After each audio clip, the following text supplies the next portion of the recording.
ಕರ್ತನಲ್ಲಿ ಪ್ರೀತಿಯುಳ್ಳ ದೈವಜನರೇ, ನಮ್ಮ ಕರ್ತನಾದ ಯೇಸು ಕ್ರಿಸ್ತನ ಅತ್ಯಧಿಕವಾದ ಕೃಪೆಯೂ ಸಮಾಧಾನವು ತಮಗೂ ತಮ್ಮ ಕುಟುಂಬದ ಪ್ರಿಯರೆಲ್ಲರಿಗೂ ಹೆಚ್ಚೆಚ್ಚಾಗಿ ಉಂಟಾಗಲಿ. ಈ ದಿನ ನಾವು ಹೃದಯಂಗಮ ಮಾತು ಎನ್ನುವ ಈ ವಾಕ್ಯ ಧ್ಯಾನದಲ್ಲಿ ಈ ತಿಂಗಳು ನಾವು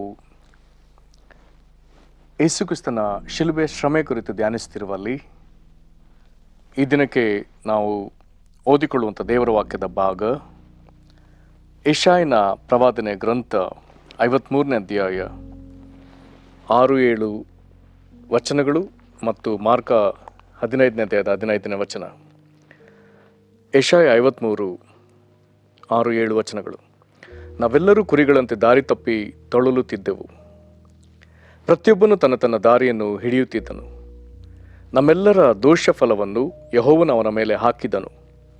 ಅವನು ಬಾಧೆಗೆ ಒಳಗಾಗಿ ತನ್ನನ್ನು ತಗ್ಗಿಸಿಕೊಂಡನು, ಬಾಯಿ ತೆರೆಯಲಿಲ್ಲ. ವಧ್ಯಸ್ಥಾನಕ್ಕೆ ಒಯ್ಯಲ್ಪಡುವ ಕುರಿಯಂತೆಯೂ ಉಣ್ಣೆ ಕತ್ತರಿಸುವವರ ಮುಂದೆ ಮೌನವಾಗಿರುವ ಕುರಿಯ ಹಾಗೂ ಇದ್ದನು, ಬಾಯಿ ತೆರೆಯಲೇ ಇಲ್ಲ. ಮಾರ್ಕ 15:15. ಅದಕ್ಕೆ ಪಿಲಾತನು ಜನರ ಮನಸ್ಸನ್ನು ಸಮಾಧಾನ ಪಡಿಸಬೇಕೆಂದು ಬರಬ್ಬನನ್ನು ಅವರಿಗೆ ಬಿಟ್ಟುಕೊಟ್ಟು ಯೇಸುವನ್ನು ಕೊರಡೆಗಳಿಂದ ಹೊಡಿಸಿ ಶಿಲುಬೆಗೆ ಹಾಕುವುದಕ್ಕೆ ಒಪ್ಪಿಸಿದನು. ಈ ವಾಕ್ಯಗಳನ್ನ ಧ್ಯಾನಿಸುವುದಕ್ಕೆ ದೇವರಾತ್ಮನು ತಾನೇ ನಮ್ಮನ್ನು ಬಲಪಡಿಸಿ ನಮಗೆ ಬೋಧಿಸಲಿ. ದೇವರು ನಮಗೆ ತನ್ನ ಜ್ಞಾನವುಳ್ಳ ಆತ್ಮವನ್ನು ಅನುಗ್ರಹಿಸಿ ನಮ್ಮ ಮನೋನೇತ್ರಗಳನ್ನ ಬೆಳಗಿಸಲಿ. ದೇವರು ಯೇಸುಕ್ರಿಸ್ತನ ಮುಖಾಂತರ ನಡೆಸಿದ ತನ್ನ ರಕ್ಷಣಾ ಕಾರ್ಯದ ಯೋಜನೆ, ಯೇಸು ನೆರವೇರಿಸಿದ ರಕ್ಷಣಾ ಕಾರ್ಯದ ಯೋಜನೆ, ಇವುಗಳನ್ನ ತಿಳ್ಕೊಳ್ಳುವುದಕ್ಕೆ ದೇವರಾತ್ಮನ ನಮಗೆ ದಿನದಿಂದ ದಿನಕ್ಕೆ ನಮಗೆ ಹೆಚ್ಚಾಗಿ ತನ್ನ ಬಲವನ್ನು ಅನುಗ್ರಹಿಸಲಿ. ಇಲ್ಲಿ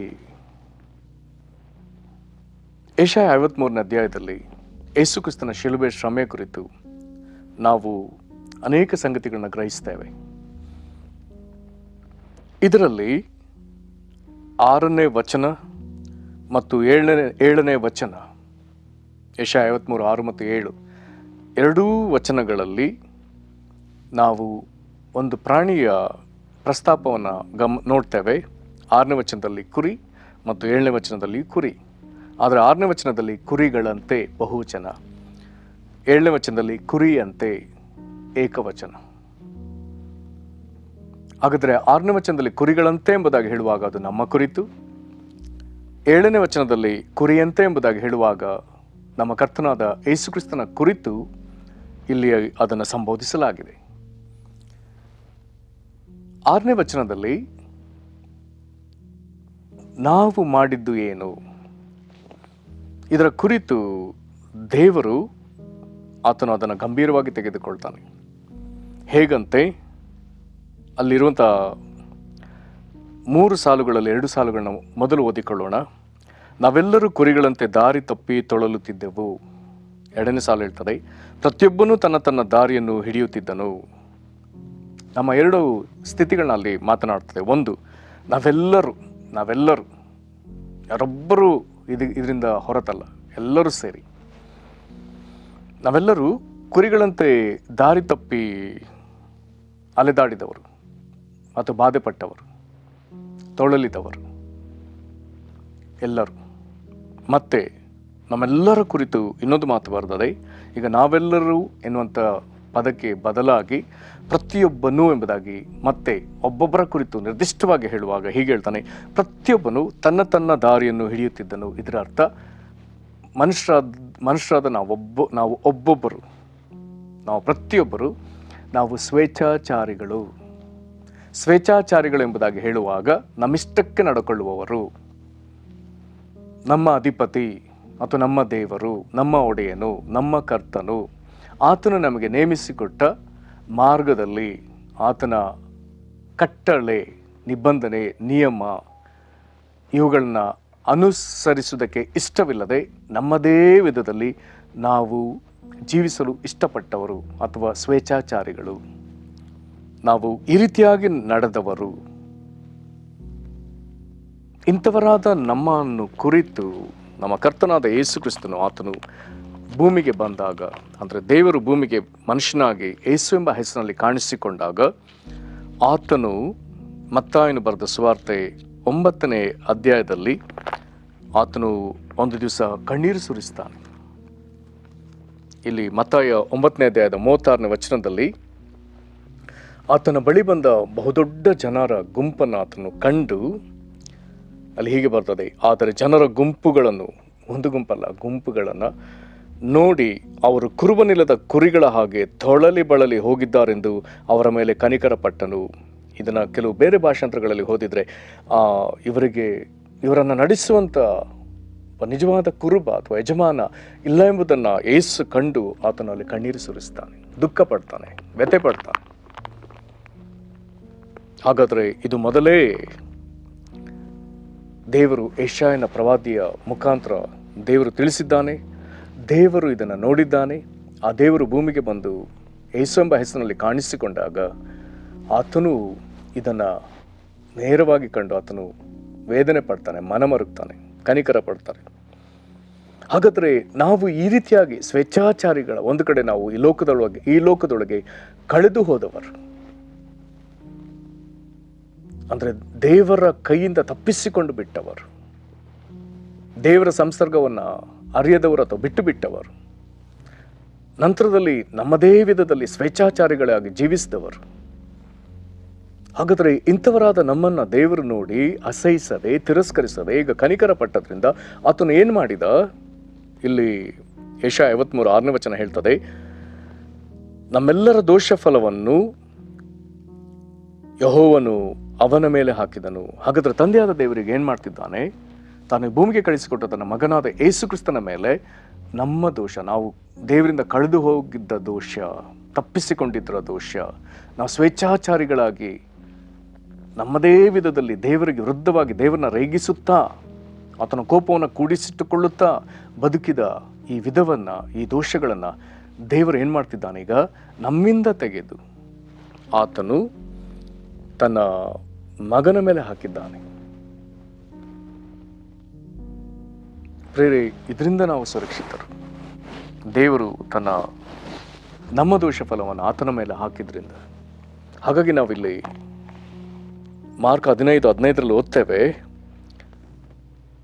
ದೇವರು ನಮ್ಮೆಲ್ಲರ ದೋಷವನ್ನು ತನ್ನ ಮಗನ ಮೇಲೆ, ಯೇಸು ಕ್ರಿಸ್ತನ ಮೇಲೆ ಹಾಕಿದಾಗ ಈಗ ಆತನನ್ನು ಬಾಧಿಸುವಂಥ ಒಂದು ಧಾರ್ಮಿಕ ಮತ್ತು ರಾಜಕೀಯ ಒಂದು ಸನ್ನಿವೇಶ ಏರ್ಪಟ್ಟಾಗ ಇಸ್ರೇಲರ ಧಾರ್ಮಿಕ ಮುಖಂಡರು ಯೇಸುವನ್ನು ಹಿಡಿದು ರೋಮ್ ಸರ್ಕಾರಕ್ಕೆ ಒಪ್ಪಿಸಿಕೊಟ್ಟಾಗ ಆಗ ಆತನನ್ನು ಎರಡೂ ಕಡೆ ನ್ಯಾಯ ವಿಚಾರಿಸ್ತಾರೆ. ಇಸ್ರೇಲರು ನ್ಯಾಯ ವಿಚಾರಿಸ್ತಾರೆ, ಅಂದರೆ ಹಿರಿಸಭೆ ಎದುರು. ರೋಮನರು ಆತನನ್ನು ನ್ಯಾಯ ವಿಚಾರಿಸ್ತಾರೆ. ಅಲ್ಲಿಗೆ ಇಸ್ರೇಲರ ಮತ್ತು ಈ ಲೋಕದ ಜನರ ಪಾಪ ಯೇಸು ಕ್ರಿಸ್ತನ ಮೇಲೆ ಹೊರಿಸಲಾಗ್ತದೆ. ನಂತರದಲ್ಲಿ ಆತನ ಶಿಲುಬೆಗೇರಿಸುವಂಥ ಒಂದು ಆರ್ಭಟವು ಹೆಚ್ಚುವಾಗ, ದೊಂಬಿ ನಡೆಯುವಾಗ, ಅಲ್ಲಿ ಮಾರ್ಕ 15:15 ಹೇಳ್ತದೆ, ಅದಕ್ಕೆ ಪಿಲಾತನು ಜನರ ಮನಸ್ಸನ್ನು ಸಮಾಧಾನ ಪಡಿಸಬೇಕೆಂದು ಬರಬ್ಬನನ್ನು ಅವರಿಗೆ ಬಿಟ್ಟುಕೊಟ್ಟು ಯೇಸುವನ್ನು ಕೊರಡೆಗಳಿಂದ ಹೊಡಿಸಿ ಶಿಲುಬೆಗೆ ಹಾಕುವುದಕ್ಕೆ ಒಪ್ಪಿಸಿದನು. ಈಗ ಯೇಸು ಕ್ರಿಸ್ತನ ಮೇಲೆ, ತಂದೆಯಾದ ದೇವರು ಯೇಸು ಕ್ರಿಸ್ತನ ಮೇಲೆ ನಮ್ಮ ದೋಷ ಹಾಕಿದಾಗ ಈಗ ಇಲ್ಲಿಯ ಧಾರ್ಮಿಕ ಮತ್ತು ರಾಜಕೀಯ ಸನ್ನಿವೇಶದಲ್ಲಿ ಯೇಸು ಕ್ರಿಸ್ತನನ್ನು ಶಿಲುಬೆಗೆ ಹಾಕಲಿಕ್ಕೆ ಒಪ್ಪಿಸ್ತಾರೆ. ಆಗ ಯೇಸು ಹೇಗೆ ನಡ್ಕೊಂಡನೆಂಬುದನ್ನು ಮುಂದೆ 7ನೇ ವಚನದಲ್ಲಿ ಬರೆಯಲಾಗಿದೆ. ಅವನು ಬಾಧೆಗೆ ಒಳಗಾಗಿ ತನ್ನನ್ನು ತಗ್ಗಿಸಿಕೊಂಡನು. ಯೇಸು ಇಲ್ಲಿ ಯಾವ ಪ್ರತಿರೋಧ ಮಾಡಲೇ ಇಲ್ಲ. ತಂದೆಯಾದ ದೇವರು ಈತನನ್ನು ಈ ಮರಣದಂಡನೆಗೆ ಅಥವಾ ಈ ಬಲಿ ಅರ್ಪಣೆಗೆ ತನ್ನನ್ನು ಒಪ್ಪಿಸಿಕೊಡುವಾಗ ಯಾವ ಪ್ರತಿರೋಧವಿಲ್ಲದೆ ತನ್ನನ್ನು ತಗ್ಗಿಸಿಕೊಳ್ತಾನೆ. ಇದನ್ನು ಫಿಲಿಪ್ಪಿ ಪತ್ರಿಕೆಯಲ್ಲಿ ಸಹ ಓದ್ತೇವೆ. ಫಿಲಿಪ್ಪಿ ಪತ್ರಿಕೆ 2ನೇ ಅಧ್ಯಾಯದ 8ನೇ ವಚನದಲ್ಲಿ ಸ್ಪಷ್ಟವಾಗಿ ಬರ್ತದೆ, ಹೀಗೆ ಆತನ ಆಕಾರದಲ್ಲಿ ಮನುಷ್ಯನಾಗಿ ಕಾಣಿಸಿಕೊಂಡಿದ್ದಾಗ ತನ್ನನ್ನು ತಗ್ಗಿಸಿಕೊಂಡು ಮರಣವನ್ನಾದರೆ ಶಿಲ್ಬೆ ಮರಣವನ್ನಾದರೂ ಹೊಂದುವಷ್ಟು ವಿಧೇಯನಾದನು. ತಗ್ಗಿಸಿಕೊಂಡು ವಿಧೇಯನಾದ, ಎರಡೂ ಪದಗಳಲ್ಲಿ ಬರ್ತದೆ. ಹಾಗಾದರೆ ಇಲ್ಲಿ ಯೆಶಾಯನ ಮೂಲಕ ದೇವರು ಮೊದಲೇ ತಿಳಿಸಿದ್ದಾನೆ, ಅವನು ಬಾಧೆಗೊಳಗಾಗಿ ತನ್ನನ್ನು ತಗ್ಗಿಸಿಕೊಂಡನು, ಬಾಯಿ ತೆರೆಯಲೇ ಇಲ್ಲ. ಯಾಕೆ ನನಗೆ ಈಗ ಮಾಡ್ತೀರಿ, ನಾನೇನು ತಪ್ಪು ಮಾಡಿಲ್ಲ, ಆತನು ಮಾತನಾಡಲೇ ಇಲ್ಲ. ಅಥವಾ ಆತನ ಮೇಲೆ ಸುಳ್ಳು ಆರೋಪ ಹಾಕುವಾಗ ಆತನು ಪ್ರತಿಯಾಗಿ ಅವರು ಯಾರನ್ನು ಬೈಲಿಲ್ಲ, ಶಪಿಸಲಿಲ್ಲ ಎಂಬುದಾಗಿ ವೇತನ ಪತ್ರಿಕೆಯಲ್ಲಿ ಬರೆದಿದೆ. ನಂತರದಲ್ಲಿ ಆತನು ಯಾವ ಸ್ಥಿತಿಯಲ್ಲಿದ್ದಂತೆ ವಧ್ಯಸ್ಥಾನಕ್ಕೆ ಒಯ್ಯಲ್ಪಡುವ ಕುರಿಯಂತೆಯೂ ಉಣ್ಣೆ ಕತ್ತಿಸುವವರ ಮುಂದೆ ಮೌನವಾಗಿರುವ ಕುರಿಯ ಹಾಗೂ ಇದ್ದನು. ವಧ್ಯಸ್ಥಾನಕ್ಕೆ, ಮಾಂಸದ ಅಂಗಡಿಯಲ್ಲಿ ಕೊಯ್ಲಿಕ್ಕಾಗಿ ತೆಗೆದುಕೊಂಡು ಹೋಗುವ ಕುರಿಯ ಹಾಗೆಯೂ, ಮತ್ತೊಂದು ಉಣ್ಣೆ ಕತ್ತರಿಸುವವರ ಎದುರು ಉಣ್ಣೆಗಳನ್ನ ತೆಗೆಯುವಾಗ ಮೌನವಾಗಿರುವ ಕುರಿಯಂತೆ ಆತನು ಮೌನವಾಗಿದ್ದಂತೆ. ಬಾಯಿ ತೆರೆಯಲೇ ಇಲ್ಲ. ಪ್ರೇರೆ, ಏಸು ಯಾವ ಪ್ರತಿರೋಧ ತೋರದೆ ಇಲ್ಲಿ ನಮಗೆ ಅರ್ಥವಾಗುವಂಥದ್ದು, ಆ ಏಸು ಒಂದು ವೇಳೆ ಈ ಶಿಕ್ಷೆ ನನಗೆ ಬೇಡ ಅಂದಿದ್ರೆ ಖಂಡಿತ ಆ ಶಿಕ್ಷೆಲು ನಮ್ಮ ಮೇಲೆ ಇರ್ತಿತ್ತು. ತಂದೆಯಾದ ದೇವರು ನಮಗೆ ಪ್ರತಿಯಾಗಿ, ನಮಗೆ ಬದಲಾಗಿ ಏಸುವನ್ನು ಈ ಶಿಕ್ಷೆಗೆ ನೇಮಿಸಿದಾಗ ಆತ ನಮ್ಮ ಮೇಲಿನ ಪ್ರೀತಿಯಿಂದ ಅದನ್ನು ತಾನು ತೆಗೆದುಕೊಳ್ತಾನೆ, ಆತನು ಅನುಭವಿಸಿದ್ದಾನೆ. ಏಸು ಹೀಗೆ ಮಾಡಿದ್ರಿಂದಲೇ ನಾವೀಗ ಸುರಕ್ಷಿತರು. ನಾವೀಗಾಗಲೇ ಅನೇಕ ಸತಿ ಕೇಳಿಸ್ಕೊಂಡಿರ್ಬೋದು, ಹಳೆ ಕಾಲದಲ್ಲಿ ಯಜ್ಞದ ಪದ್ಧತಿ ಯಾಜಕ ಕಾಂಡದಲ್ಲಿ ಓದ್ತೇವೆ. ಅಲ್ಲಿ ಪ್ರಾಯಶ್ಚಿತ್ತ ಯಜ್ಞಕ್ಕಾಗಿ ತಪ್ಪು ಮಾಡಿದವನು, ಅವನು ತಾನು ಪಾಪ ಮಾಡಿದಾಗ ಅದಕ್ಕೆ ಪ್ರಾಯಶ್ಚಿತ್ತವಾಗಿ ಕೊಡತಕ್ಕ ಪಶುವನ್ನು ತಗೊಂಡು ತಾನೇ ಆತನು ದೇವದರ್ಶನ ಗುಡಾರಕ್ಕೆ ಹೋಗಬೇಕು. ತೆಗೆದುಕೊಂಡು ಹೋದ ಮೇಲೆ ಆ ಪಶುವನ್ನು ಆ ಯಜ್ಞವೇದಿಯ ಕೊಂಬೆಗೆ ಕಟ್ಟಬೇಕು. ನಂತರದಲ್ಲಿ ತಾನು ಮಾಡಿದ ಎಲ್ಲ ಪಾಪವನ್ನು ಆತನು ಆ ಬಾಯಿಂದ ಜೋರಾಗಿ ಅರಿಕೆ ಮಾಡುತ್ತಾ ಆ ಪಶುವಿನ ಹಣೆಯ ಮೇಲೆ ಕೈ ಇಟ್ಟು ಅದನ್ನು ತನ್ನ ಪಾಪವನ್ನೆಲ್ಲ ಹೇಳಿಕೊಡುವಾಗ ಇವನ ಪಾಪವೆಲ್ಲವೂ ಆ ಪಶುವಿಗೆ ರವಾನೆ ಆಗ್ತದೆ. ಅಲ್ಲಿ ಹೋಗಿ ಅವನು ಅರಿಕೆ ಮಾಡುವ ತನಕ ಇವನ ಅಪರಾಧಿ. ಆದರೆ ಆ ಪಶುವಿನ ಮೇಲೆ ಕೈ ಇಟ್ಟು ಅವನು ತನ್ನ ಪಾಪಗಳನ್ನ ಅರಿಕೆ ಮಾಡಿಕೊಳ್ಳುವಾಗ ಈಗ ಆ ಪಶು ಅಪರಾಧಿ ಆಗ್ತದೆ. ನಂತರದಲ್ಲಿ ತನ್ನ ಕೈಯಾರೆ ಆತನು ಅದನ್ನು ಬಲಿ ಅರ್ಪಿಸಬೇಕು. ಆ ರಕ್ತದಿಂದ ಇವನು ಪ್ರಕ್ಷಿಸಲ್ಪಡಬೇಕು. ಇವನಿಗಾಗಿ ಯಾಚಕನು ಪ್ರಾರ್ಥಿಸ್ತಾನೆ. ಈಗ ಇವನೀಗ ಪಾಪ ವಿಮುಕ್ತನು, ಪಾಪದಿಂದ ವಿಮೋಚನೆ ಹೊಂದಿ ಈಗ ಈತನು ಸ್ವತಂತ್ರನಾಗಿ ನಡೆದು ಬರ್ತಾನೆ. ಆದರೆ ಇವನ ಪರವಾಗಿ ಆ ಪಶು ಬಲಿಯಾಗ್ತದೆ. ಪ್ರಿಯರೇ, ಹಾಗಾದರೆ ಯೇಸು ಕ್ರಿಸ್ತನು ನಮಗಾಗಿ ಕಲ್ವಾರಿ ಶಿಲುಬೆಯಲ್ಲಿ ಬಲಿಯಾದದರ ಅರ್ಥವು ಇದುವೇ. ನಮ್ಮೆಲ್ಲರ ಪಾಪದೂಷ್ಯಗಳು ಆತನ ಮೇಲೆ ಹೋಯಿತು. ಪಾಪ ಮಾಡಿದವರು ನಾವು, ಆದರೆ ಆತನು ಯಾವ ಪಾಪ ಮಾಡಲಿಲ್ಲ. ಆತನ ಮೇಲೆ ಈ ನಮ್ಮ ದೋಷಗಳು ಹೋದ ಮೇಲೆ ಆತ ನಮಗಾಗಿ ಶಿಕ್ಷೆ ಅನುಭವಿಸಿದ್ದಾನೆ. ಈ ವಾಕ್ಯವನ್ನು ಕೇಳ್ತಿರುವಂಥ ಪ್ರಿಯ ದೇವ ಜನರೇ, ನೀವಿದನ್ನು ದೃಢವಾಗಿ ನಂಬ್ರಿ. ನಿನ್ನ ಪಾಪವನ್ನು ಯೇಸು ಹೊತ್ತದ್ರಿಂದ, ಆತನ ರಕ್ತದಿಂದ ನಿನ್ನ ಪಾಪಗಳಿಂದ ನಿನಗೆ ಬಿಡುಗಡೆ ಆಗ್ತದೆ. ಎಫೆಸ 1:7 ಸ್ಪಷ್ಟವಾಗಿ ಹೇಳ್ತದೆ, ಈತನು ನಮಗೋಸ್ಕರ ತನ್ನ ರಕ್ತವನ್ನು ಸುರಿಸಿದ್ದರಿಂದ ನಮ್ಮ ಅಪರಾಧಗಳು ಪರಿಹಾರವಾಗಿ ನಮಗೆ ಬಿಡುಗಡೆ ಆಯಿತು. ಏಸು ನಮಗೋಸ್ಕರ, ನಿನಗೋಸ್ಕರ ತನ್ನ ರಕ್ತ ಸುರಿಸಿರೋದ್ರಿಂದ ನಿನ್ನ ಅಪರಾಧ ಪರಿಹಾರವಾಗಿ ನಿನಗೆ ಬಿಡುಗಡೆ ಆಗ್ತದೆ. ಆದರೆ ಯಾವ ಪಾಪದಿಂದ ನೀನು ಯಾವ ವಿಧದಲ್ಲಿ ಬಂದಿಯಾಗಿದೆಯೋ ಅದು ಬಂಧನಕ್ಕೊಳಪಟ್ಟಿದೆಯೋ ಆ ಬಂಧನದಿಂದ ಬಿಡುಗಡೆಗೊಳಿಸುವಂತೆ ಆತನು ತನ್ನ ರಕ್ತದಿಂದಲೇ ನಿನ್ನನ್ನು ಶುದ್ಧೀಕರಿಸ್ತಾನೆ, ನಿನ್ನನ್ನು ಬಿಡುಗಡೆಗೊಳಿಸ್ತಾನೆ. ಇದು ದೇವರ ಕೃಪಾತಿಶಯ ಎಂಬುದಾಗಿ ಬರ್ತದೆ. ನಿನ್ನ ಮೇಲೆ ದೇವರು ತೋರಿದ ಮಹಾಕೃಪೆ, ಕೋಪ ಅಲ್ಲ, ಕೃಪೆ. ಪ್ರಾರ್ಥನೆ ಮಾಡೋಣ. ಪರಲೋಕ ತಂದೆ, ನಾವು ನಿನ್ನನ್ನು ಸ್ತುತಿಸ್ತೇವೆ. ನಮ್ಮ ದೋಷ ಫಲವನ್ನು ನಿನ್ನ ಪ್ರಿಯ ಮಗನಾದ ಯೇಸು ಕ್ರಿಸ್ತನ ಮೇಲೆ ನೀನು ಹಾಕಿದ್ದಕ್ಕಾಗಿ ನಿನಗೆ ನಾವು ಸ್ತೋತ್ರ ಹೇಳ್ತೇವೆ.